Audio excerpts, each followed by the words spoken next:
Hello, in preparation for Spider-Man No Way Home, we shall be reviewing / just talking about whatever you would like to call it, Spider-Man Far From Home. This is the sequel to Spider-Man Homecoming, which is part of the MCU. This is Tom Holland as Spider-Man. So anyway, without further ado, shall we begin? So, Spider-Man Far From Home, starring Tom Holland and Jake Gyllenhaal as Quentin Beck or Mysterio, whatever you would like to call him. This one, there will be spoilers in it, so spoiler warning right now. Just want to put that out there. There will be spoilers. So, we'll go over the pros, the cons, all that fun stuff of this movie, but I want to go through the actual pros first, because I always like to do the positives first and then go through the negatives.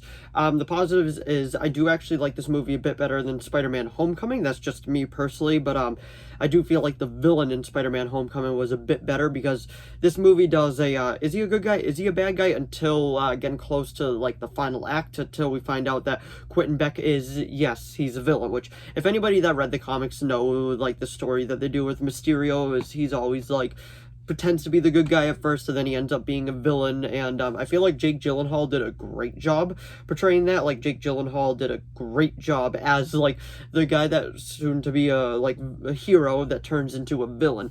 And I love that one part where he finally gets the glasses from Peter, and he's like, "Can somebody get this stupid costume off me?" And then he does, like, his toast, and then he's just going through everybody. He's like, "You did that, you did that, you did that, you did that." I thought that scene was fun. Like, was it corny? Yes. Was it fun, though? Yes. Like, that's personally how I feel about that. I feel like Tom Holland kind of grew into the character a bit more in this one. The first one, I feel like he was still figuring everything out and all that, and fun little thing, like, both of these movies end on a "what the fuck," like, post-credit, credit scene, which is great. I absolutely love that. The first one ended without May saying it, this one ends with Peter saying it. So I felt like that was a lot of fun. The Elementals are just, like, they're forgettable villains, but that's because they don't really have, like, any character development whatsoever. They're literally just, the Elements villains, which is fine when it's done correctly, but in this one I felt like, they're okay, but they're kind of very forgettable. I feel like the humor in this one is a bit better than Spider-Man Homecoming, personally. I really like just the two teachers I find are hilarious in this. Like that one part after the first fight scene with the water elemental, and Mysterio, like, turned up and he was like, "Ha, I'm the hero." And then the teacher is like, "What do you think it is?" And he's like, "Well, being a man of science," which is, like, you're just like, well, what? And then that other scene that really gets me to laugh too is when Ned and Betty are sitting next to each other, and he's looking at them, and they're texting each other, miss you more." It's just like, what? Like, that's the kind of humor that I actually really like. I find that super comical, and I really enjoy it. Another thing in this, I gotta say, the special effects are amazing in this. Marvel always does great special effects. I don't know how they do it, but, like, their special effects are always top notch. Besides one or two scenes, but besides that, like, their special effects are always so good, and I'm always impressed with their special effects. And the movie is only 2 hours, so I feel like it could have been a tad bit longer. There are a couple scenes that feel rushed here and there. It's super cool to see Samuel Jackson back as Nick Fury, and the actress that plays Maria Hill. I can't think of her name, but if you've seen the post-credit scene, then we know that they're actually just Skrulls and all that. So that was cool, like, connecting Captain Marvel to this, like, just connecting the bigger universe that is the MCU. I really enjoy when they do that. It's greater world building, which I really do enjoy, and I'm really glad they still continue to do that to this day with the Hawkeye TV show. Minor spoilers, barely any. The Rogers the Musical, like, that comes into play. Like, well, not really, but because they're both set in New York. In the trailer for Spider-Man No Way Home, you could see him swinging by, and he's you could see the side that says like, coming soon or now playing. I can't see Rogers the Musical.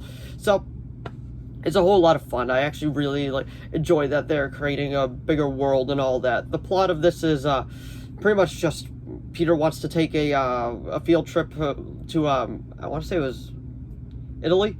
I can't remember off the top of my head. I want to say it's Italy, Prague, and all that. And then, like, the Elementals come out. Mysterio shows up. Mysterio's like, "I'm the good guy. I'm gonna help you guys." Nick Fury is like, "Oh yeah, he's a good guy. He can vouch for us. We can vouch for him." That's what I'm trying to say. And then, like, the big fight happens and all that. And then eventually, as it goes down the road, we find out the Mysterio is the villain. And then the big battle happens. And then he ends up shooting, I want to say he gets shot by one of his own drones, and then he dies. And then the post-credit scene, we see J.K. Simmons back as J. Jonah Jameson, which is amazing. Nobody could play J. Jonah Jameson better than him, ever. And he's like, that's right! He's a menace!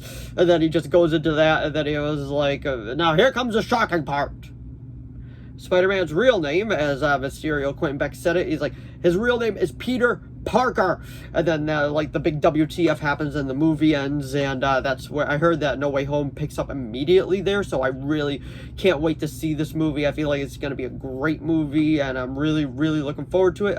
If we want to go through some of the cons of this movie, one of my biggest cons with this is I wish that Mysterio didn't take so long to become a villain, because I feel like Jake Gyllenhaal does an amazing job as the villain, and he doesn't really get to shine as that villain until about maybe an hour, maybe a bit longer into this. But that's really all I got to say for cons. Everything else I really enjoyed of this movie. My favorite part of the movie is when Mysterio is messing with Spider-Man, and he's making him see all these illusions, and then he's just yelling at him like every which way Peter's turning, like he's in another illusion. And that was one of my favorite parts, because once you thought it was over, it was a psych out, and it was still fake. It was just like, that was quintessential Mysterio. I was so happy that they did that. I was like, now that is cool. Like, that was one of my absolute favorite scene of the movie. That's what made Mysterio one of my favorite villains. I feel like, well, from the MCU, obviously Vulture I think is still a bit better, because he was a villain through and through, and you can't go wrong with Michael Keaton either, but you can't go wrong with Jake Gyllenhaal either. So like they're both great actors, and they both play great villains. But anyway, that was my absolute favorite part of the movie.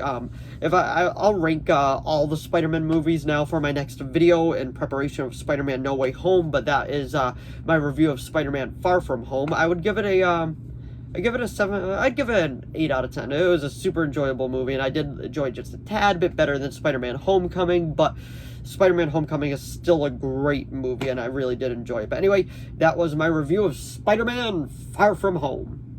So if you enjoyed this video, please give it a like and a subscribe so I know to keep making more of these. If you have any video requests, please leave them down in the comments below. I'll do my best to reply. Let me know what your favorite Spider-Man movie is out of Spider-Man Homecoming and Spider-Man Far From Home down in the comments below. And let me know what you thought of Spider-Man Far From Home down in the comments below as well. And if you're going to see Spider-Man No Way Home very soon, or if you got your ticket, let me know. But anyway, thanks for watching as always, and I'll see all of you in the next video. Bye!